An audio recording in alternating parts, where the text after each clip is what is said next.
Hello everyone, good evening. ये हमारे 85 important topic का टॉपिक नंबर है 15 एंड 16। ठीक है, इसमें हम लोग इक्विलिब्रियम के क्वेश्चन करने वाले हैं और यहाँ से एक क्वेश्चन आता है और मैक्सिमम 2 क्वेश्चन आ सकता है। ठीक है, तो चलो शुरू करते हैं। और इसका जो पीडीएफ है मैं टेलीग्राम चैनल पे सेंड कर दूंगा। ठीक, तो इसका पीडीएफ टेलीग्राम चैनल पे मिलता है, वहाँ से मतलब ले लेना। ठीक, और चलो शुरू करते हैं। और इसमें जो इंपॉर्टेंट क्वेश्चन है पीवाईक्यू के और एनसीईआरटी के वो मैं रखा हूँ। ठीक है, तो जो पीवाईक्यू है वो मैं करा दूंगा। ठीक, जो एनसीईआरटी क्वेश्चन है उसको मैं होमवर्क में देता हूँ, तो उसको भी तुम लोग कर लेना। 1-2 क्वेश्चन हैं जो मुझे थोड़ा अच्छे लगे हैं, ठीक है, उसको मैं करा दूंगा। ठीक, चलो शुरू करते हैं। 20-25 क्वेश्चन है, 25-30 क्वेश्चन है सब। ठीक, तो चलो क्वेश्चन नंबर पहला है हमारा, the equilibrium constant of the following are. दिया है क्वेश्चन कि इसमें इक्विलिब्रियम कांस्टेंट क्या होगा। ठीक है, equilibrium constant of the following are. पहले वाले रिएक्शन का इक्विलिब्रियम कांस्टेंट K1 दिया है, दूसरे का K2 दिया है, तीसरे का K3 दिया है। ठीक है, और मुझे इक्विलिब्रियम कांस्टेंट बताने हैं इस वाले रिएक्शन का। तो देखो, ये तीनों रिएक्शन को जो हम लोग ऐड करते हैं, ठीक है, तो हमको ये नेट रिएक्शन मिलता है, लास्ट वाला फोर्थ रिएक्शन मिलता है। तो इसका हमको के इक्विलिब्रियम मिला है। देखो, पूरा जो सॉल्व किया जाता है, पूरा एक मेथड होता है सॉल्व करने का, तो हमको वो सब करने में बहुत ज़्यादा टाइम लगेगा। तो हम लोग तो नीट देने जा रहे हैं ना, तो हमको जल्दी सॉल्व करने के लिए क्या हमको ट्रिक लगाना होगा। ठीक, और इसका ट्रिक बताया जाता है, बुक में भी दिया रहता है कैसे करना होता है। देखो कैसे करना है, पहले सबसे पहले देखना है, ठीक है, कि हमको जो NH है यहाँ पे, देखो NH गायब कर दिया, NH3 करना था यहाँ पे, थोड़ा लिख लेना, सही कर लेना, इसको NH3 करना है। ठीक, इसको मैं सही करता हूँ, यहाँ पे NH3 होना चाहिए था। तो सोचो NH3 किधर है, हमारे इस साइड में। ठीक है, तो NH3 हमको किस वाले रिएक्शन से मिल रहा है, किस रिएक्शन से मिल रहा है हमको, NH3 यहाँ से मिल रहा है। देखो यहाँ से हमको NH3 मिल रहा है, और कितना NH3 चाहिए, 2 NH3 चाहिए। यहाँ पे 2 है तो यहाँ पे भी 2 है। तो इस वाले रिएक्शन में केवल हमको क्या करना है, इसको सिर्फ हमको उल्टा लिखना है, पलट देना है। ठीक है, क्योंकि यहाँ पे हमको 2 NH3 केवल हमको यहाँ से मिल रहा है, यहाँ पे। ठीक है, तो यहाँ से केवल मिल रहा है, तो इसमें देखो 2 NH3 चाहिए था, तो 2 है, तो हमको कुछ करना नहीं, केवल इसको उल्टा करना है। तो इस वाले रिएक्शन को हम लोग उल्टा कर देंगे। ठीक है, तो K1 जो जाएगा हमारे नेट रिएक्शन में, पहले यहाँ पे मैं लिखूंगा K, जो हमको K चाहिए था, K इज इक्वल टू क्या क्या होगा। ठीक है, तो यहाँ पे मैं इसे लिख लूंगा, और क्या करना, देखो इसको मैंने उल्टा किया है। ठीक है, तो मिलेगा, तो हमको यहाँ पे नीचे K1 कर दूंगा। ओके, और देखो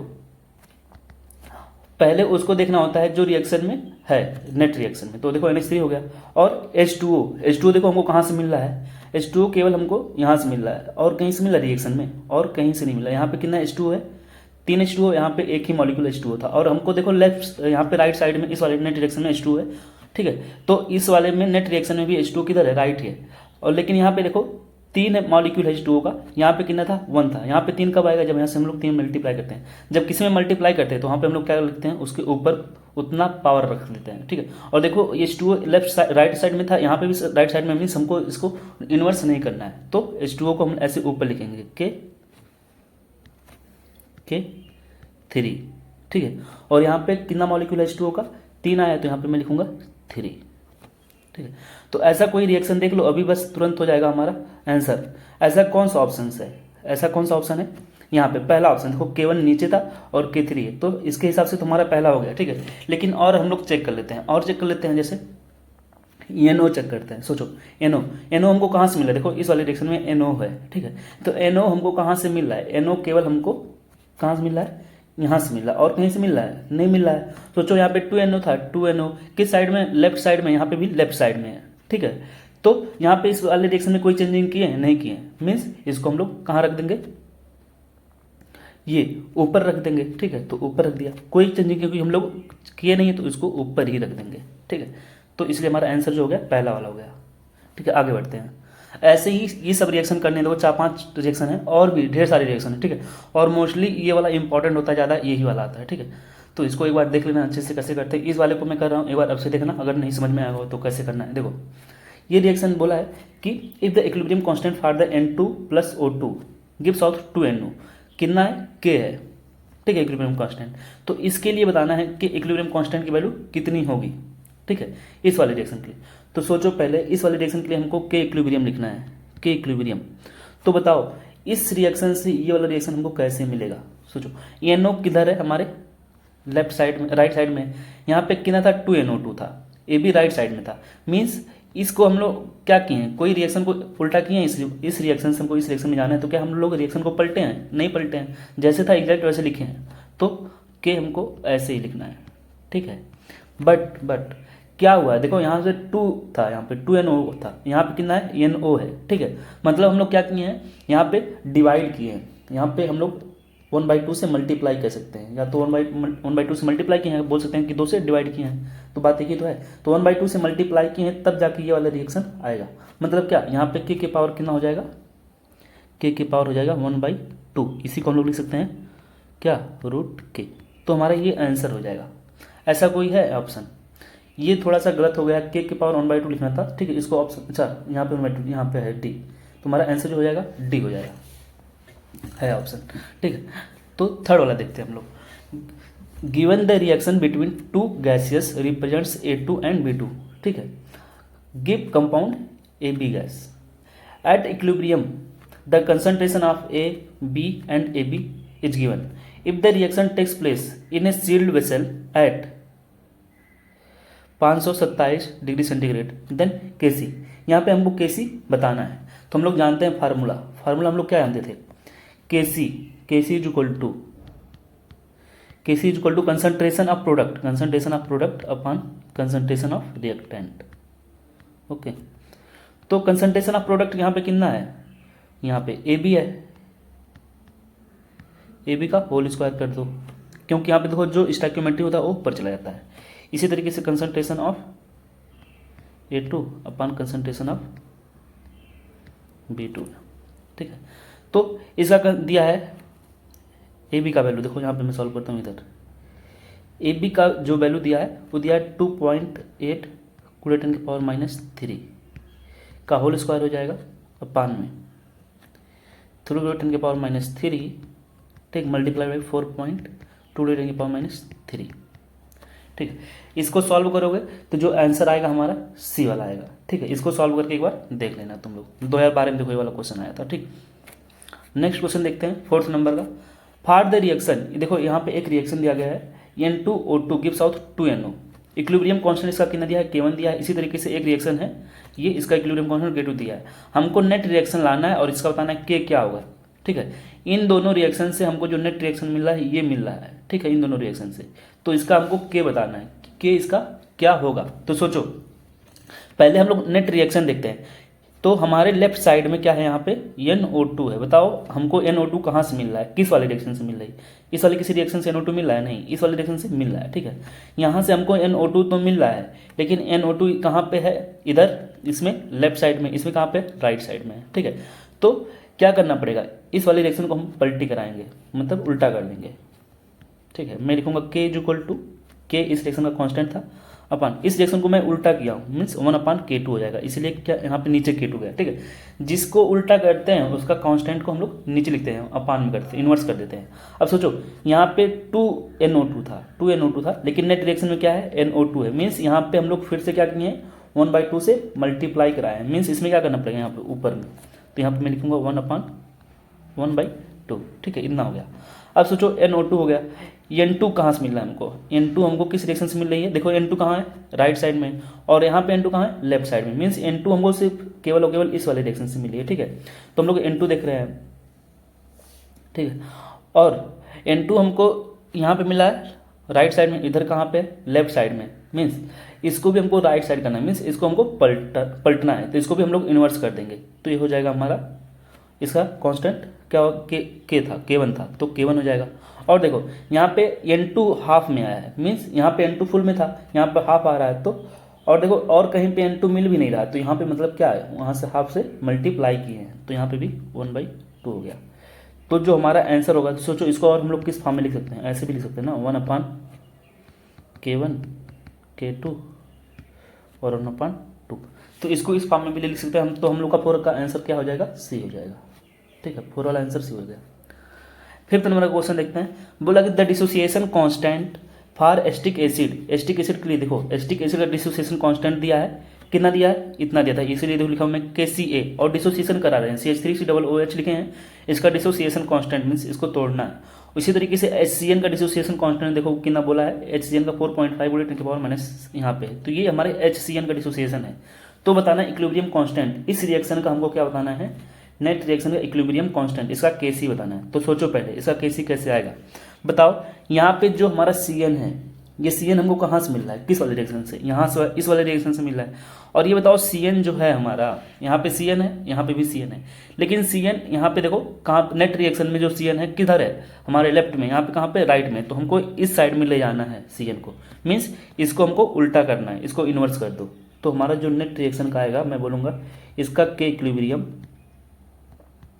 ये उल्टा हो गया, मीन्स 4.5/10⁻⁻10 हो गया। ठीक है, ये बताओ एस्टिक एसिड यहाँ पे है, यहाँ पे एस्टिक एसिड देखो यहाँ पे दिया हुआ है। एस्टिक एसिड किस साइड में, हमारे लेफ्ट साइड में। और इस वाले फार्मूले से हमको एस्टिक एसिड सिर्फ केवल यहाँ से मिला, और ये किधर हमारे लेफ्ट में ही है। ठीक है, ये हमारे लेफ्ट में ही है। तो कुछ करना है, कुछ नहीं करना है, इसको हम ऐसे डायरेक्ट ऊपर ही रख देंगे। ठीक है, तो इसका वैल्यू दिया था 1.5, देखो यहाँ पे लिखूंगा मैं 1.5/10⁻⁵। ओके, तो देखो इसको मैं काटूंगा, तो एक काट दो तो 1/3 हो गया, यहाँ पे 1/3। ठीक है, ये ऊपर गया हमारा, ये ऊपर जाएगा तो हो जाएगा 1/3 गुणे 10 था, यहाँ पे हो जाएगा +10⁵। ठीक है, 1/3 है, तो इसको 1/3 को डिवाइड करोगे तो कितना आएगा, 1/3 को अगर हम लोग डिवाइड करते हैं तो 0.3, देखो 0.33 हो जाएगा, 0.33। ठीक है, 0.33 गुणे 10⁵ होता है। ठीक है, इसको और सॉल्व करोगे तो क्या हो जाएगा, 3.3 गुणे 10⁴ हो जाना चाहिए। ठीक है, तो सी वाला आंसर होना चाहिए। पाँचवें कौन सा हो जाएगा हमारा, सी। देखो यहाँ पे 3 केवल लिखा ना, 3.33 ज़्यादा सही रहता, तो हमारा सी वाला आंसर होना चाहिए। ठीक है, यहाँ पे 3.33 होना चाहिए था। आगे बढ़ते हैं, 6 नंबर का क्वेश्चन जो हमारा है, इसको देखो, ये भी वैसे ही जैसे बाकी की हम लोग। K1 and K2 are the equilibrium constant for the reaction 1 and 2 respectively. देखो बोला है कि इसके लिए K1 है इक्विलिब्रियम कांस्टेंट, इसके लिए K2 है। ठीक है, तो बताना है दोनों में, कह रहा है कि रिलेशन क्या है, दोनों का रिलेशन क्या है K1 और K2 में। सोचो क्या सोचना है कि ये रिएक्शन मान लो दिया था पहले, तो इस रिएक्शन से क्या ये रिएक्शन आया है, हाँ ये वाला देखो N2 था, O2 था, 2NO था, ये वाले रिएक्शन इससे यहाँ पे आया, NO आ गया, और देखो इसका जो नाइट्रोजन था यहाँ पे गया और इसका यहाँ पे गया।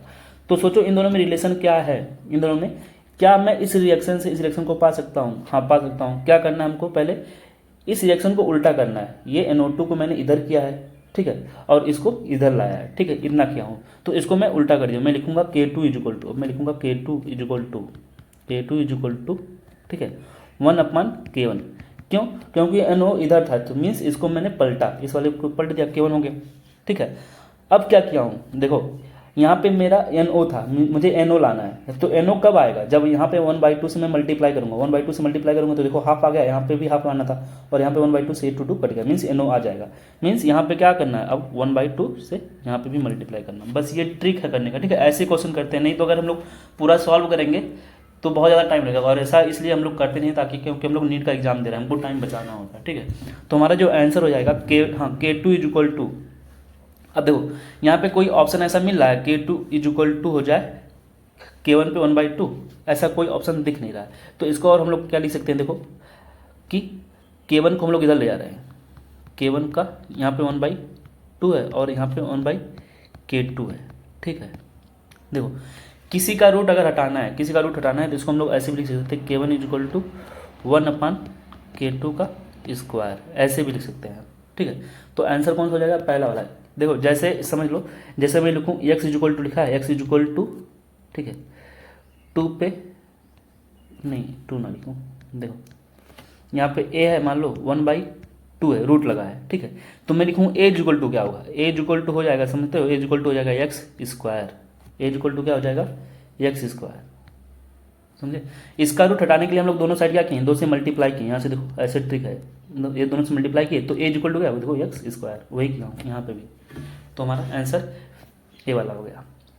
7 नंबर का क्वेश्चन देखो, क्वेश्चन क्या है कि ये रिएक्शन दिया हुआ है 3O2 गिव्स आउट 2O3। देखो ये कब आया था, जब मैं एग्जाम दिया था नीट का, जिस साल मैं सेलेक्ट हुआ हूँ उस साल का है। ठीक है, और देखो कुछ करना नहीं था, कितना इजी क्वेश्चन था। ठीक है, बोला है कि 3O2 है एंड गिव्स आउट 2O3 है, for the above reaction is found to be. ठीक है, Kc की वैल्यू दिया है इतना, Kc का वैल्यू दे दिया यहाँ पे 3 × 10⁻59। If the concentration of O2 at equilibrium is इतना, then concentration of O2 at equilibrium is इतना। 2 बार वही लाइन रिपीट हो गया। ठीक है, ये मिस प्रिंटिंग हो गया, then concentration of O3 is, concentration of O3 बताना है। तो हम लोग फार्मूला जानते हैं Kc is equal to, Kc is equal to क्या जानते हैं, concentration of product upon concentration of reactant. Okay, तो कंसंट्रेशन ऑफ प्रोडक्ट कितना है, देखो पहले तो O3 में लिखूंगा और यहाँ पे हमारा 2 हो गया, अपॉन O2 लिखूंगा और यहाँ पे हो गया 3।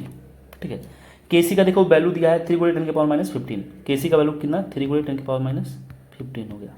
Okay, is equal to O3 निकालना है हमको, देखो इसकी वैल्यू निकालनी है मुझे, O3 की वैल्यू चाहिए। ओके, O2 का वैल्यू दिया है मुझे कितना 0.04, देखो इसको मैं लिख सकता हूँ 4 ×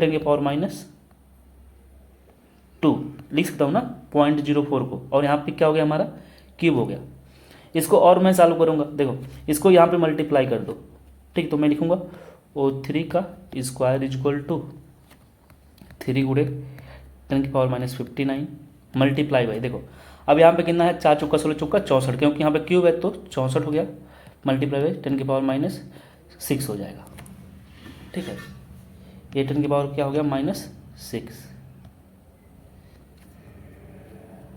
देखो यहाँ पे सही थोड़ा सा कर दूँ मैं, यहाँ पे 10 की पावर -6 हो गया है। ठीक है, अब देखो यहाँ पे ये दोनों ऐड हो जाएंगे, ये दोनों ऐड हो जाएंगे, तो कितना हो गया लगभग ये 3 × 64 और इसका ऐड कर लो तो कितना हो जाएगा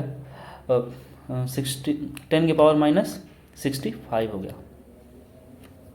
ठीक है, अब सोचो क्या मैं पूरा सॉल्व करने बैठूंगा ऐसे ही। ठीक है, अगर मैं सॉल्व करूंगा तो मेरा टाइम बर्बाद होगा, यही होता है ट्रिक करने का। ऑप्शन देखो जल्दी से। ठीक है, यहाँ पे O2 है और देखो आंसर यहाँ पे O2 है, मैं इसको क्या करूँगा 1 0 बढ़ाऊंगा, यहाँ पे कर दूंगा मैं इसको यहाँ पे 1 0 बढ़ा के कर दूंगा, यहाँ पे इसको मैं कितना कर दूँ 10 के पावर मल्टीप्लाई करके ऊपर नीचे, यहाँ पे हो जाएगा मेरा 66, ये मेरा 66 हो गया। ठीक है, अब सोचो इस 66 का यहाँ पे O2 है। ठीक है, तो इसका रूट कितना होगा 10 की पावर लगभग 33 होगा। ऐसा कोई ऑप्शन है 10 की पावर -33 में।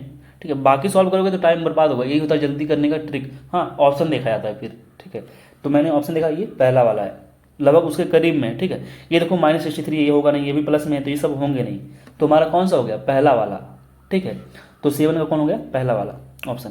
ठीक, क्वेश्चन है कि in which of the following equilibrium Kc and Kp are not equal, बताओ कि कौन सा ऐसा इक्वेशन है जिसमें Kp एंड Kc की वैल्यू इक्वल नहीं है। सोचो Kp और Kc की वैल्यू इक्वल कब होती है, हम लोग जानते हैं Kp is equal to Kc और RT अपन डेल्टा Ng। जब मैं तैयारी करता था तो मैं हमेशा कन्फ्यूज होता था कि Kc is equal to Kp है कि Kp is equal to Kc है। ठीक है, एक चीज़ हमेशा याद करना कि Kp बड़ा होता है Kc से। ठीक है, यदि यहाँ पे डेल्टा Ng 0 ना हो, वो प्लस में हो तो, यदि वो प्लस में हो तो डेल्टा Ng की वैल्यू Kp हमेशा बड़ा होता है। ठीक है, सिर्फ हर छोटा है, सिर्फ हर छोटा होता है, एक तरह से ऐसे याद कर लो कि ये छोटा है तो छोटा है, इसके लिए एक बड़ी वैल्यू और मल्टीप्लाई करनी पड़ती है। ठीक है, Kp बड़ा है तो Kp is equal to Kc RT delta Ng।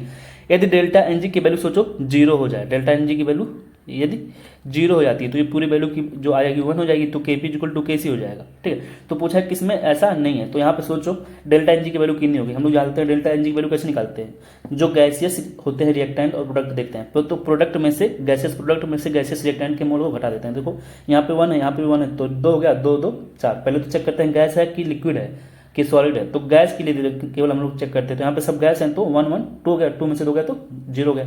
ऐसे देखो ये भी गैस है, ये सब गैस ही है, तो 1 1 2 गया 2, और यहाँ पे भी 2 है तो 0 हो गया। यहाँ पे सब गैस है, 2 में से 2 गया 0, तो आंसर हो गया हमारा डी। देखो यहाँ पे ये 2 प्रोडक्ट है, यहाँ पे 3 गैसेस रिएक्टेंट है, तो प्रोडक्ट में से रिएक्टेंट घटाएंगे तो -1 आएगा, डेल्टा Ng की वैल्यू यहाँ पे -1 आएगी। ठीक है, आगे बढ़ते हैं, ये क्वेश्चन थोड़ा अच्छा है। ठीक है, if the concentration of OH minus ion in the reaction या फिर OH का होल थ्राइस, ये कैसा है सॉलिड है, इसको ध्यान रखना ये सब चीज़ें। ठीक है, या फिर +3 में गया, एक्वस में +3 OH है, ये डिक्रीज बाई 1/4 टाइम्स। कह रहा है कि if the concentration of OH ion in the reaction it decrease by, देखो यहाँ से यहाँ पर कनेक्ट किया, ये इतना टाइम बर्बाद कराया, तो कह रहा है ये रिएक्शन था उसमें जो OH आयन का कंसंट्रेशन है डिक्रीज कर दी है 1/4 times. Then equilibrium concentration of Fe3 will be, सोचो कि हम लोग क्या कर रहे हैं यहाँ पे कंसंट्रेशन चेंज कर रहे हैं। ये पूछा हो तो बताओ कि एक रिएक्शन था यहाँ पे उसका जो इक्विलिब्रियम कांस्टेंट की वैल्यू थी Kc कुछ इतना था, तो बताओ कंसंट्रेशन चेंज कर रहे हैं, तो बताओ Kc पे कोई प्रभाव पड़ेगा, तो कोई प्रभाव नहीं पड़ता। लेकिन यहाँ पे कंसंट्रेशन खुद के कंसंट्रेशन में प्रभाव पड़ेगा। मान लो एक का कंसंट्रेशन कुछ करोगे तो दूसरे का कंसंट्रेशन में कुछ कमी आएगा, किसी का बढ़ाओगे तो किसी का कम होगा, बट Kc पे कोई इफेक्ट नहीं पड़ता है। ठीक है, अब देखो जब Kc पे इफेक्ट नहीं पड़ेगा तो पहले इस रिएक्शन के लिए केसी क्या होगा, इसको हम लोग लिखते हैं। इस रिएक्शन के लिए केसी अगर मैं लिखूं तो बताओ ये क्या हो गया हमारा प्रोडक्ट, ये है हमारा रिएक्टेंट। तो रिएक्टेंट किस फेज में है, सॉलिड फेज में, हम लोग पढ़े थे उसका हम लोग यूनिटी लेते हैं, ठीक है। ये एक्वस फॉर्म में, प्योर लिक्विड नहीं है, ठीक है, ये प्योर लिक्विड नहीं है, इसलिए मैं लिखूंगा कंसंट्रेशन ऑफ, यहाँ पे आयरन +3 है और यहाँ पे क्या है OH माइनस पे, यहाँ पे 3 आ गया था तो यहाँ पे 3 हो जाएगा, ठीक है, इतना हो गया, ठीक है। और यहाँ पे यूनिटी था तो 1 हो गया। ये पहले रिएक्शन के लिए था, लेकिन कह रहा कि क्या हुआ, एक नेक्स्ट केसी आया, यहाँ पे केसी मैं डैश लिख रहा हूँ, लेकिन ये केसी डैश और केसी बराबर होगा, ठीक है, क्योंकि यहाँ पे देखो टेम्परेचर वही है, कुछ टेम्परेचर में कोई बोला नहीं है कि टेम्परेचर हम लोग चेंज कर रहे हैं या कुछ चेंज कर रहे हैं, या रिएक्शन में लिखने में कोई चेंजिंग कर रहे हैं, वे आप रिएक्शन लिखने राइटिंग में भी कोई चेंजिंग नहीं कर रहे हैं, तो कंसंट्रेशन केवल चेंज करें। कंसंट्रेशन चेंज करने से किसी में कोई चेंज नहीं आता, तो हमारा केसी की जो वैल्यू होगी केसी डैश के बराबर होगा, ठीक है। तो यहाँ पे जो नेक्स्ट केसी होगा बोला है कि यहाँ पे OH का कंसंट्रेशन कितना करें हम लोग 1/4, आयरन जितना था उतना ही बोल रहा है अभी भी, ठीक है। और इसका जो OH का कंसंट्रेशन हम लोग कितना कर दिए 1/4 कर दिए हैं OH इनिशियल का, ठीक है, और यहाँ पे क्यूब कर दिए, ठीक है। दोनों को बराबर कर दो, दोनों को बराबर करेंगे तो देखो यहाँ पे आयरन हो गया +3 में और OH आयन, ठीक। तो बोला है देन इक्विलिब्रियम नहीं, बताना है कि इसका कंसंट्रेशन कितना होगा। देखो इसका कंसंट्रेशन मुझे पता नहीं है, तो यहाँ पे मैं Fe+3 लिख दिया था, इसका मुझे ज्ञात करना है, इसका मुझे निकालना था, ठीक है, इसका मुझे निकालना है कि इसका कंसंट्रेशन मैंने मान लिया कि x हो जाएगा जब चेंजिंग करूँगा, तो ये x हो गया है, ठीक है, 1/4 है, यहाँ पे कुछ ऊपर था नहीं तो यहाँ पे 1 ही हो जाएगा, और यहाँ पे OH हो गया और 3 हो गया, ठीक। अब सोचो कि यहाँ पे जो पावर है 1/4 OH का, ठीक है, इसको सॉल्व करो तो ये हमारा x का कंसंट्रेशन हो गया, ठीक है, और 1/4 का कितना हो जाएगा 1/64 OH का होल क्यूब, इधर भी OH का होल क्यूब है, इधर भी है, तो OH कट गया और ये 64 इधर चला गया, तो 64 टाइम्स हो जाएगा, ठीक है। आयरन का जो कंसंट्रेशन है पहले वाले आयरन में देखो Fe था, अब कितना होगा 64 हो गया, तो हमारा ये आंसर हो जाएगा, ठीक है। एक क्वेश्चन है 10 नंबर का, क्वेश्चन क्या है कि इक्विलिब्रियम कांस्टेंट Kp क्या होगी इस रिएक्शन के लिए, ये जो रिएक्शन दिया गया है इसके लिए इक्विलिब्रियम कांस्टेंट बताना है। तो हम लोग जानते हैं ये क्या है हमारा सॉलिड स्टेट में, ये भी क्या है सॉलिड स्टेट में, तो हमारा Kp इक्वल टू हम लोग पढ़े थे ना कि जो सॉलिड चीज़ होती है इसके लिए जो होता है कंसंट्रेशन उसकी वैल्यू कितनी होती है, यूनिटी हो जाती है। तो हमेशा जो हम लोग जानते थे Kp, यहाँ पे देखो Kp जो होगा कंसंट्रेशन ऑफ प्रोडक्ट होता है, कंसंट्रेशन ऑफ प्रोडक्ट में इसका वैल्यू 1 हो जाएगा गुणे CO2 का कितना होगा, यहाँ पे लिखूंगा concentration of CO2 means partial pressure of CO2, ठीक है। और ऐसे ही पार्शियल प्रेशर ऑफ इसका लिखेंगे तो इसका भी यूनिटी 1 हो जाएगा, ठीक है। पार्शियल प्रेशर ऑफ जो सॉलिड होते हैं उसका कितना हम लोग लेते हैं 1 लेते हैं, ये लाइन में बताया था, ठीक है। तो हमारा आंसर जो हो जाना चाहिए पहला वाला हो जाना चाहिए, ठीक। आगे बढ़ते हैं 11 नंबर क्वेश्चन है, if the value of equilibrium constant for a particular reaction, देखो इक्विलिब्रियम कांस्टेंट की वैल्यू बता रहा है फॉर ए पर्टिकुलर रिएक्शन के लिए, केसी की वैल्यू बता रहा है, इक्विलिब्रियम कांस्टेंट की वैल्यू एक पर्टिकुलर रिएक्शन के लिए कितना है 10⁻12 है। तो बताओ सिस्टम किधर जाएगा, जैसे हम लोग पढ़े थे यदि केसी की वैल्यू जो है 3 वैल्यू हम लोग पढ़े थे, अगर ये 1 है, एक 10⁻3 है माइनस में, एक 10⁻3 है, तो ये 10⁻3 होता था या उससे ज़्यादा होता तो रिएक्शन फॉरवर्ड जाता था, यदि 1 है तो वो इक्विलिब्रियम में होता है, वहाँ पे रिएक्टेंट प्रोडक्ट दोनों होते हैं, और ये अगर होता है तो यहाँ पे रिएक्टेंट मतलब बैकवर्ड जाता था। तो कितना है 10⁻12 मीन्स रिएक्शन हमारा क्या जाएगा फॉरवर्ड जाएगा, तो ज़्यादा क्या बनेगा हमारा प्रोडक्ट बनेगा। तो आंसर क्या हो जाना चाहिए हम लोग का, जो आंसर हो जाना चाहिए वो कौन सा होना चाहिए पहला वाला, ठीक है, most product will be form.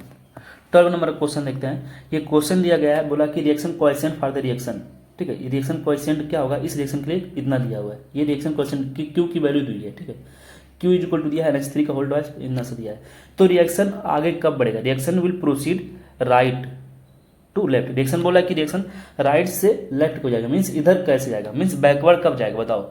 हम लोग पढ़े थे 3 कंडीशन, रिएक्शन बैकवर्ड कब जाता है, रिएक्शन कोएफिशिएंट क्यू की जब क्यू की वैल्यू जो होती है केसी से ज़्यादा हो तो रिएक्शन किधर जाता है बैकवर्ड डायरेक्शन में, मीन्स राइट टू लेफ्ट जाता है। यदि केसी की जो वैल्यू है क्यू से ज़्यादा है तो रिएक्शन लेफ्ट टू राइट आता है, फॉरवर्ड में आता है, ये बैकवर्ड में जाएगा, ठीक है।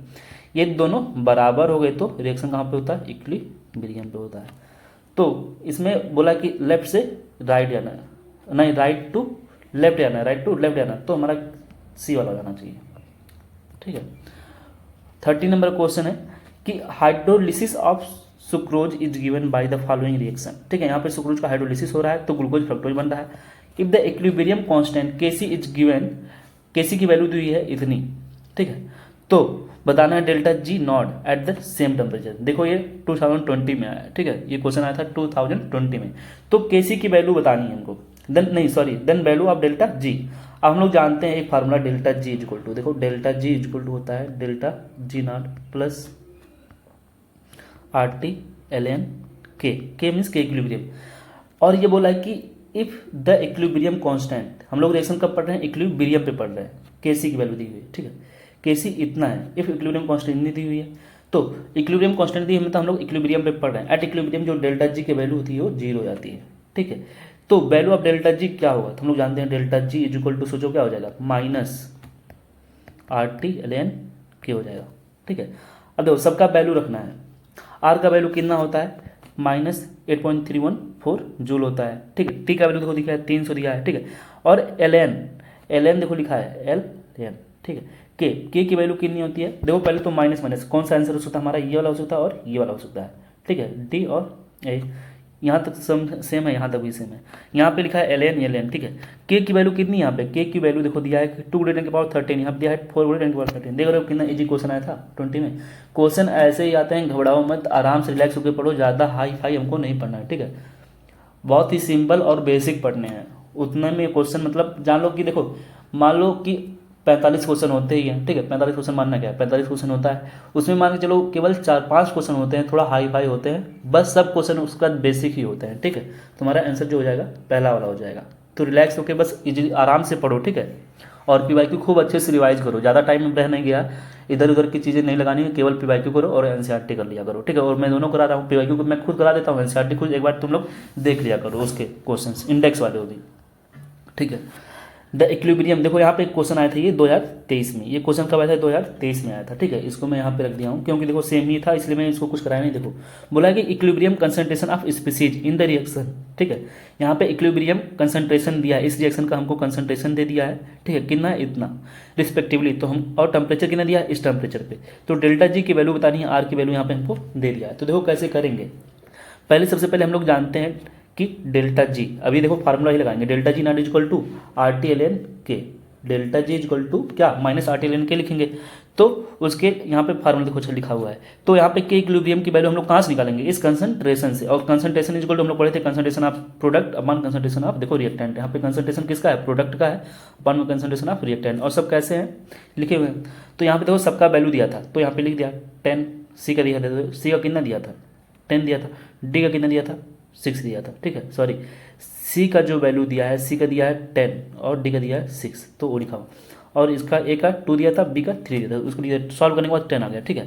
अब देखो फार्मूला क्या होता है हमारा, आर टी का वैल्यू, इसको मतलब लॉग हटाना, देखो अभी आर टी ऐसे है, हम लोग जानते हैं अगर एल एन है, एल एन को हटाते हैं लॉग फॉर्म में, तो हम लोग जानते हैं एल एन से अगर लॉग में आते हैं, ठीक है, और बेस 10 लिखते हैं तो लगाते हैं, देखो एल एन के इक्वल टू होता है, इसको मुझे लॉग फॉर्म में लिखना हो तो लॉग यहाँ पे के लिखूंगा, यहाँ पे बेस हो गया, ठीक है, और यहाँ पे लिखूंगा 2.303, तो वो वैल्यू होता है 2.303, लॉग के इक्वल टू इतना होता ही है, तो यहाँ पे ये वैल्यू आ गया, ठीक है। और आर की वैल्यू यहाँ पे देखो दिया हुआ था कितना 2, कुछ करना नहीं था, और टी का वैल्यू यहाँ पे रख दिए, तो देखो कैलोरी में आंसर आ गया, ठीक है। बस ये आंसर आ गया, कौन सा आंसर होना चाहिए हमारा 13, माइनस में देखो आंसर होगा 13, ये वाला आंसर बी वाला, ठीक है, आंसर कौन हो जाएगा बी हो जाएगा।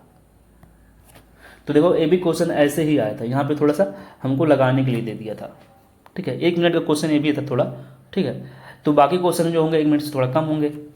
देखो ऐसे ये वाला क्वेश्चन देखो 40 नंबर क्वेश्चन, ये देखो ये भी डायरेक्ट फार्मूला ही पूछा है, विच ऑफ द फॉलोइंग, ये कब आया था 2015 में आया था, 2015 में, विच of the following statement is correct for a reversible process, देखो रिवर्सिबल लिखा है, ठीक है, और इन स्टेट ऑफ इक्विलिब्रियम में, इक्विलिब्रियम में होगा तो डेल्टा जी की वैल्यू 0 हो जाएगी, तो फार्मूला डायरेक्ट बताना क्या, डेल्टा जी नॉट, पहले तो माइनस वाला होना चाहिए आंसर, तो माइनस वाला यहाँ पे माइनस यहाँ पे आना, ठीक है, आर टी, ठीक है, लॉग के, और यहाँ पे डेल्टा जी नॉट नहीं लिखा, डेल्टा जी लिखा है, इक्विलिब्रियम पे जो डेल्टा जी की वैल्यू 0 होती है ना, तो ये 0 होना चाहिए था, इतना थोड़ी होना चाहिए, हाँ। तो आंसर हमारा कौन सा हो जाएगा, आंसर हो जाएगा हमारा ए, ठीक है। अब देखो हम लोग 15 करते हैं, 15 नंबर क्वेश्चन थोड़ा इंपॉर्टेंट है, वो अच्छे देखना, ठीक है। ये मतलब इसको कर लोगे तो तुम्हारे कई क्वेश्चन मतलब सिमिलरिटी अगर इस तरह के आ गए तो कर ले जाओगे। बोला कि लिस्ट 1 एंड लिस्ट 2 दिया गया है, ठीक है, and the select correct option. देखो करेक्ट ऑप्शन सेलेक्ट करने के लिए कुछ चीज़ें सबसे पहले हम लोग सोचते हैं कि कौन हमको आ रहा है, उसको सबसे पहले देखते हैं। तो जैसे हम लोग इसको पकड़े तो Kp greater than Q means Kc greater than Q होता है, तो मीन्स रिएक्शन क्या होता है हमारा फॉरवर्ड जाता है, मीन्स रिएक्शन कैसा होता है स्पॉन्टेनियस। तो स्पॉन्टेनियस कहीं रिएक्शन दिख रहा है, केवल स्पॉन्टेनियस हो तो A का 4 हो गया, A का 4। फिर इसको देखते हैं, जैसे इसको देखते हैं तो हम लोग पढ़े थे Kp अगर या Kc इक्वल टू Q होता था तो रिएक्शन कहाँ पे होता था इक्विलिब्रियम में। तो A का 4 हो गया, देखो A का 4 कहीं पे दिया है, A का 4 दिया हो कहीं पे, तो A जो है हमारा A का 4 कहाँ पे दिया है, केवल यहाँ पे दिया है, ठीक है। और जो हमारा C का सेकंड होना चाहिए। ऐसा कौन सा ऑप्शन है, केवल हमारा पहला ये C वाला ऑप्शन है। तो ये वाला आंसर तो ऐसे हम लोग सही मार दिए, ठीक है, कुछ करना ही नहीं था। बाकी तुमको चाहे आए चाहे ना आए उससे मतलब नहीं, लेकिन देखो मैं बताता हूँ कैसे बाकी चेक करते। देखो इसको कैसे चेक करते, ये जैसे कि हम लोग पढ़े थे अभी थर्मोडायनेमिक्स में, थर्मोडायनेमिक्स देखो यहाँ पे यूज किया है। तो थर्मोडायनेमिक्स हम लोग पढ़े थे ना कि delta G is equal to delta H minus T into delta S. तो किसी रिएक्शन को हम लोग स्पॉन्टेनियस बताते थे, किसी रिएक्शन को हम लोग क्या बताते थे कि वो स्पॉन्टेनियस है। तो कैसे बताते थे स्पॉन्टेनियस है, डेल्टा जी की वैल्यू अगर हम लोग जानते थे, डेल्टा जी की वैल्यू यदि नेगेटिव आ रही है तो स्पॉन्टेनियस है, पॉजिटिव आ गई तो बोलते थे नॉन स्पॉन्टेनियस है। यदि इसकी वैल्यू जीरो आ गई तो अभी बताया था जीरो आती है तो क्या होता है इक्विलिब्रियम पे होता है, ठीक है। तो देख तो चेक कर लेते हैं क्या आ रहा है। देखो डेल्टा जी यहाँ पे दिया है, डेल्टा एच इसको सॉल्व थोड़ा सा करो तो देखो डेल्टा एच इक्वल टू हो जाएगा, इसको इस वाले को सॉल्व करोगे तो डेल्टा एच उधर ले जाओ तो टी इंटू डेल्टा एच आ रहा है। और डेल्टा एच की देखो इक्वल नहीं है, डेल्टा एच लेस देन है, देखो डेल्टा एच लेस देन ऐसे बनेगा सही। तो डेल्टा एच ये वाली सोचो वैल्यू, ये वाली वैल्यू किस में आ रही है, इससे कम है, इससे कम है। तो मान लो ये वैल्यू 5 हुआ होता, माइनस में 5 है और ये वैल्यू कम है मीन्स 4 है, तो टोटल वैल्यू सॉल्व करोगे कितना आएगा, माइनस आ रहा है ना। तो डेल्टा जी क्या आ गया माइनस, और माइनस चीज होती थी तो क्या होता था स्पॉन्टेनियस। तो हमारा देखो डी का हो जाएगा थर्ड, तो इस तरह से थर्ड हो जाएगा। और सी का जो हमारा आंसर हो जाएगा वो क्या हो जाएगा नॉन स्पॉन्टेनियस। यहाँ पे जो इसकी वैल्यू आएगी ना पॉजिटिव में आती है, ठीक है। आगे बढ़ते हैं 16 नंबर का क्वेश्चन कैसे करते हैं। 16 नंबर का क्वेश्चन है for a given exothermic reaction. यहाँ पे रिएक्शन कैसा है, देखो ये एक्सोथर्मिक बोल दिया है। तो एक्सोथर्मिक मीन्स क्या कि हमारा डेल्टा एच क्या है निगेटिव है, ठीक है। Kp and Kp dash are the equilibrium constant. देखो Kp इक्विलिब्रियम कांस्टेंट है किस टेम्परेचर पे, T1 पे। यहाँ से टेम्परेचर बढ़ रहा है, देखो कुछ ना बोला हो तो यहाँ पे देखो कुछ बोला नहीं है, बोला कि ये टेम्परेचर T1 एंड T2। यहाँ पे कुछ नहीं बोला है तो मैं मान के चलूंगा टेम्परेचर यहाँ पे बढ़ा हुआ है। देखो एक इक्विलिब्रियम कांस्टेंट यहाँ पे था और फिर T1 से T2 कर दिया है, ठीक है। ये टेम्परेचर T1 था, यहाँ पे T2 गया, ठीक है। और इक्विलिब्रियम कांस्टेंट क्या है Kp, यहाँ पे Kp डैश है। Assuming heat of reaction is constant, यहाँ पे हीट ऑफ रिएक्शन की जो इसकी वैल्यू है ये क्या है कांस्टेंट है, ठीक है। Ranging between T1 and T2। तो बताना है कि इसमें Kp बड़ा होगा कि Kp डैश बड़ा होगा कि कैसे क्या रिलेशन है, ठीक है। तो अभी हम लोग पढ़े थे कि जब रिएक्शन एंडोथर्मिक होता है, देखो अभी हम लोग पढ़े थे रिएक्शन एंडोथर्मिक कॉन्सेप्ट वाला, देखो वीडियो उसमें मैं पढ़ाया हूँ। जब रिएक्शन एंडोथर्मिक होता है, ठीक है, तो जो हमारा के जो होता है डायरेक्टली प्रोपोर्शनल टू टेम्परेचर होता था, और एक्सोथर्मिक के केस में हमारा जो के होता है उल्टा होता है टेम्परेचर के। सोचो ये कैसा है हमारा एक्सोथर्मिक है, ये रिएक्शन हमारा कैसा है एक्सोथर्मिक है। और यहाँ पे टेम्परेचर T1 से T2 है, यहाँ पे टेम्परेचर बढ़ा है, टेम्परेचर बढ़ा है मीन्स Kp की वैल्यू कम हो गई होगी, ठीक है। तो हमारा Kp डैश का जो वैल्यू है कम हो गया मीन्स Kp की जो वैल्यू है Kp डैश से ज़्यादा होगी। Kp की वैल्यू जो Kp डैश से ज़्यादा होनी चाहिए, तो हमारा आंसर जो होना चाहिए फर्स्ट वाला होना चाहिए 16 नंबर का। देखो 17 नंबर का क्वेश्चन है, ये लास्ट अटेलिए प्रिंसिपल पे ये मैं कराया था। देखो बताया था ना कि क्या याद कर लेना, हैबर प्रोसेस से अमोनिया फार्मेशन। और वो कब होता था, मतलब हैबर प्रोसेस से अमोनिया बनाना क्या होता है, एक एक्सोथर्मिक प्रोसेस होता है, वो high temperature high pressure low temperature पे होता था। क्यों लो प्रेशर लो टेम्परेचर क्यों, क्योंकि वो एक्सोथर्मिक था। तो देखो यहाँ पे बोला है कि एक रिएक्शन है, देखो H2 और Y2, यहाँ पे बोला है कि ये जो वैल्यू है the value of DH for the reaction, ठीक है, डिग्री ऑफ डिसोसिएशन बता रहा है, सॉरी ये इस रिएक्शन के लिए बोला है कि द वैल्यू ऑफ DH, ये थोड़ा सा गलत हो गया है, हीट ऑफ एंथैल्पी लिखना चाहिए था। जो value of heat of enthalpy क्या हो less than zero means delta H की वैल्यू जो यहाँ पे डेल्टा एच लिखना चाहिए था, delta H. Heat of enthalpy जो है वो कैसा है निगेटिव है, less than zero means negative है। तो ये एक जो थर्मिक प्रोसेस है सेम हैबर प्रोसेस की तरह है। तो यहाँ पे टेम्परेचर कैसा होना चाहिए लो होना चाहिए, ठीक है। टेम्परेचर यहाँ पे लो हो गया तो यहाँ पे तो ये होगा नहीं हाई टेम्परेचर, यहाँ पे हाई टेम्परेचर, यहाँ पे लो टेम्परेचर, ये वाला हो सकता है, ये वाला। और देखो नंबर ऑफ मोल, जैसे उधर हम लोग देखते थे नाइट्रोजन हाइड्रोजन का ज़्यादा होता था इधर, और इधर अमोनिया का कम होता था, ठीक है। वैसे इधर भी है, यहाँ पे देखो टोटल मोल कितने हैं, 5 है, 4 1 5, इधर कितने हैं, 2 हैं।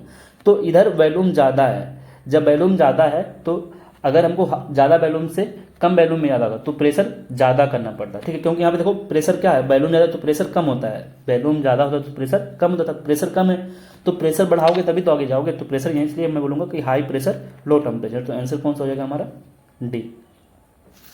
एक रिएक्शन है 18 नंबर का, बोला है कि ये मीथेन का पूरा रिएक्शन है।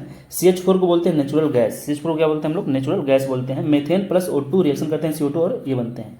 इसके लिए देखो दिया है हीट ऑफ एंथैल्पी दिया है कितना, निगेटिव, एक्सोथर्मिक दिया है। Which of the following statement is not true, इसके लिए क्या ट्रू नहीं है, पहले तो ये बताओ, ठीक है। बोला कि रिएक्शन इज एक्सोथर्मिक, तो सही है क्योंकि ये निगेटिव था, ये एक्सोथर्मिक हो गया, ये सही है। At equilibrium the concentration of CO2 and H2O are not equal, कह रहा है कि इक्विलिब्रियम पे इन दोनों के कंसंट्रेशन इक्वल नहीं होंगे। देखो मोस्टली यही होता है, इक्वल भी हो सकता है नहीं भी हो सकता है, लेकिन यहाँ पे ठीक है हम लोग और ऑप्शन चेक कर लेते हैं, ठीक है। अभी 3 कंडीशन हम लोग ग्राफ से पढ़े थे, जब मैं ग्राफ कॉन्सेप्ट वाले वीडियो में पढ़ा रहा था तो ग्राफ देखे होगे ना, तो 3 कंडीशन होता है, एक में इक्वल हो जाता है, ठीक है, दोनों का कंसंट्रेशन। एक ऐसा ग्राफ था जिसमें प्रोडक्ट ज़्यादा होता था, एक ऐसा ग्राफ होता था जिसमें रिएक्टेंट ज़्यादा होता था, ठीक है। इसको अभी हम लोग रखते हैं, ठीक है, अभी नहीं जज करेंगे आंसर, क्योंकि हम लोग ऑप्शन के हिसाब से आंसर मारते हैं। तो इसको चेक करते हैं, equilibrium constant for the reaction is given by, तो देखो Kp = CO2 का मेथन हो गया और यहाँ पे O2 हो गया, ठीक है। तो हमारा यहाँ पे क्या हो गया, CO2 लिख लिए हम, इसको देखो ये यहाँ पे 2H2O था, ठीक है। ये लिक्विड में है, तो लिक्विड है ना, ये कोई प्योर लिक्विड तो है नहीं, मिक्सचर है, तो इसका भी तो लिखना चाहिए था, यहाँ पे इसको हमको लिखना चाहिए था कि इसका भी कंसंट्रेशन क्या है, H2O का यहाँ पे 2 लिखना चाहिए था, क्योंकि ये लिक्विड है। अगर मैं लिख देता कि ये पानी ही है, ठीक है, तो क्या हो जाता है, इसका यूनिटी ले लेते। एडिशन ऑफ मेथेन, बोला कि मेथेन का एडिशन एंड O2 का at equilibrium will cause a shift to right, सही बात है। ये जिसका कंसंट्रेशन बढ़ाते हैं तो रिएक्शन राइट में आता है, तो ये भी सही है, ये भी सही हो गया तब, ठीक है, कि इक्वल नहीं होंगे। लेकिन ये वाला गलत क्यों हो गया, क्योंकि ये बोल रहा है कि ये लिया ही नहीं है, ठीक है। ये लिया नहीं क्यों, क्योंकि ये मान के चल रहा था कि ये क्या है, सोच रहा था कि बच्चा समझ लेगा कि यहाँ पे लिक्विड है मतलब प्योर लिक्विड है, ये लिक्विड लिखा है मतलब प्योर लिक्विड नहीं है, इसलिए इसको लेना होगा हमको। तो ये लिया होता तो सही होता, लेकिन लिया नहीं, तो इसलिए हमारा आंसर जो होगा, राइट आंसर कौन सा होना चाहिए, जो आंसर होगा हमारा हो जाएगा सी, ठीक है। 90 नंबर क्वेश्चन है कि एक क्वेश्चन दिया है BaO2 इन सॉलिड स्टेट में है, ठीक है, और BaO सॉलिड स्टेट का बन रहा है, और O2 ये हमारा कैसा delta H positive means endothermic process है, ठीक है। Pressure of O2 depends on, जो प्रेशर है पार्शियल प्रेशर ऑफ O2 किस पे डिपेंड करेगा बताओ। क्या हम लोग इसके मास को बढ़ाएं, इंक्रीज मास ऑफ BaO2, यदि हम लोग BaO2 का मास बढ़ा दें तो क्या इसका प्रेशर बढ़ जाएगा, ठीक है, या इसके मास को बढ़ाएं तो बढ़ जाएगा, या हम लोग टेम्परेचर में कोई चेंजिंग करें तो इसमें फर्क आएगा, या increase mass of BaO2 and both. तो देखो ये पहली बात तो सॉलिड है, सॉलिड या लिक्विड वाले में चेंजिंग करोगे तो इनके में कोई मतलब लिक्विड क्या प्योर लिक्विड, अगर कोई सॉलिड हो या प्योर लिक्विड हो इसमें कोई चेंजिंग करोगे तो इसके कंसंट्रेशन में कोई चेंजिंग नहीं आता है, रिमेनिंग गैसेस रिएक्टेंट या प्रोडक्ट में कोई चेंजिंग नहीं आता, तो इसके प्रभाव से कोई प्रभाव नहीं पड़ने वाला। तो हमारा आंसर क्या होगा सी, कि टेम्परेचर अगर कुछ चेंज करोगे तो इसके प्रेशर में चेंजिंग आएगा, लेकिन ये सब कैसे हैं, सॉलिड है, ये सॉलिड है, तो इसके चेंज करने से कोई प्रभाव पड़ने वाला नहीं है। 20 नंबर का देखो, for a reversible reaction if we increase the concentration of the reactant, for a reversible reaction if we increase the concentration of reactant then effect on equilibrium constant क्या होगा बताओ। क्या बोल रहा है कि केसी पे कोई प्रभाव पड़ता है यदि हम लोग कंसंट्रेशन में चेंज कर रहे हैं, increasing the concentration of reactant, चाहे रिएक्टेंट का कंसंट्रेशन बढ़ाओ चाहे प्रोडक्ट का। हम लोग जानते हैं केसी की जो वैल्यू होती है किस पे केवल डिपेंड करती है, केवल और केवल टेम्परेचर पे और way of writing the reaction. ये कंसंट्रेशन पे चाहे रिएक्टेंट का चाहे प्रोडक्ट का हो, प्रेशर पे, वैल्यूम पे, इन सब चीज़ों पे डिपेंड नहीं करती, ना तो कैटालिस्ट पे, तो ये कोई प्रभाव नहीं पड़ेगा, अनचेंज होगा, तो आंसर बी हो जाएगा, ठीक है।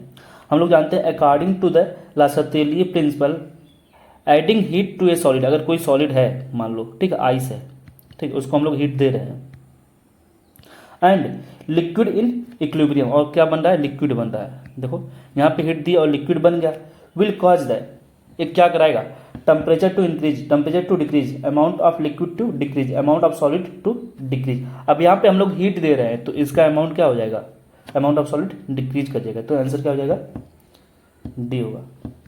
ठीक है, यहाँ पे हम लोग टेम्परेचर से कोई मतलब, यहाँ पे टेम्परेचर तो हम लोग दे ही रहे हैं, ठीक है, इसके अमाउंट में नहीं है, 21 का डी हो जाएगा।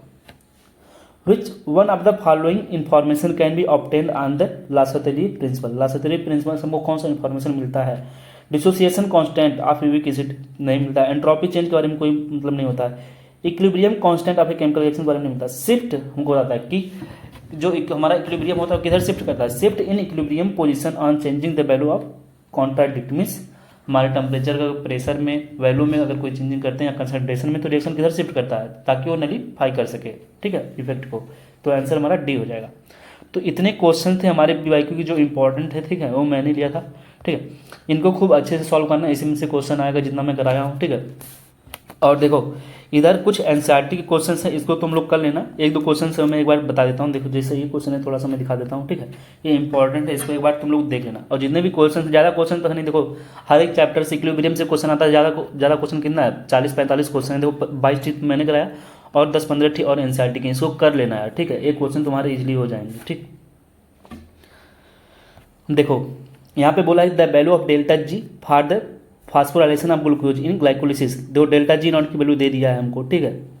फाइंड द केसी हमको निकालना है, तो हम लोग जानते थे कि delta G naught equal to minus क्या, delta G naught equal to formula था minus R T L N K C, या इसी को और सॉल्व कर देते हैं, देखो लिखते हैं क्या आर टी का वैल्यू रख देते हैं, आर और टी का, देखो यहाँ पे माइनस हो गया, ठीक, के सी इजल टू लिखा है, ये डायरेक्ट लगा दिया है, सॉल्व कर दे रहा है, ठीक है।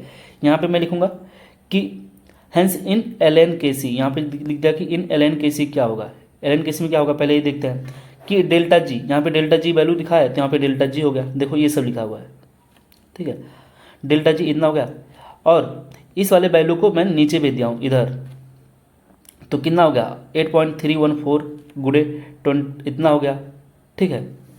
इसको पूरा सॉल्व करने के बाद ये आ रहा है, इसको एक बार अच्छे से देख लेना, ठीक है, इसको सॉल्व करने के बाद इतना वैल्यू आएगा, ठीक है। और हम लोग जब किसी को हटाते हैं बेस के रूप में, तो जो एल एन हटाते हैं तो ये बेस के रूप में इस तरह से सॉल्व करते हैं, और देखो इसको सॉल्व करने के लिए हमको लॉग आना चाहिए, अच्छे से लॉग वाला चैप्टर पढ़ लेना, ठीक है, तो ये वाला क्वेश्चन आएगा, इसलिए मैं इसको लिया हूँ, ठीक है। ये देख लेना, अगर पेपर में आ गए तो थोड़ा लगाने में टाइम लगेगा, ठीक है। इसका आंसर इसे थोड़ा एक बार देख लेना कि क्या दिया है किस फॉर्म में, क्योंकि एक बार बताया था ना एटॉमिक स्ट्रक्चर का 2021 में आया था, मैंने उस क्वेश्चन पे इतना इजी क्वेश्चन था, जैसे ये इजी है, ठीक है, तो उसका वैल्यू अगर याद ना हो किसी को तो लगा ही ना पाए, मतलब एकदम वैल्यू याद ही होना चाहिए था वाला क्वेश्चन का। तो ऐसे देखो ये वाला जो क्वेश्चन है, ठीक है, ऐसे सेम यहाँ पे भी दिया है, ये तो लगा लोगे, ठीक है, यहाँ पे वही फार्मूला लगाना है ये, ठीक है, वैल्यू आर का लिखना है, डेल्टा जी निकालना है यहाँ पे, ठीक है, आर रख दो, टी रख दो, यहाँ पे टी हो गया, एल एन का वैल्यू दिया है कुछ, डेल्टा जी आ गया, ठीक है। तो ये देख लेना क्वेश्चन, जितना भी ज़्यादा यहाँ पे मैं लेंदी क्वेश्चन, देखो एनसीईआरटी में 2-3 क्वेश्चन मैंने छोड़ दिया जो काफ़ी बड़े बड़े हैं, ठीक है, मुझे नहीं लग रहा कि इस टाइप के क्वेश्चन अभी आ रहे हैं, इसलिए मैं नहीं रखा हूँ, 2-3 क्वेश्चन छोड़ ही दिया हूँ, ये थोड़ा इजी क्वेश्चन जिस तरह के आ रहे हैं मैं वही रखा हूँ, ठीक है। तो इसको लगा लेना, इसका जो PDF है मैं टेलीग्राम चैनल पर भेज दूँगा, वहाँ पर देख लेना, ये जो वीडियो है, ठीक है, यूट्यूब पे आता ही है। सो थैंक यू, इसको वीडियो को अच्छे से शेयर करना, और अगर वीडियो पसंद आई हुई तो वीडियो को शेयर करना और चैनल को सब्सक्राइब कर देना।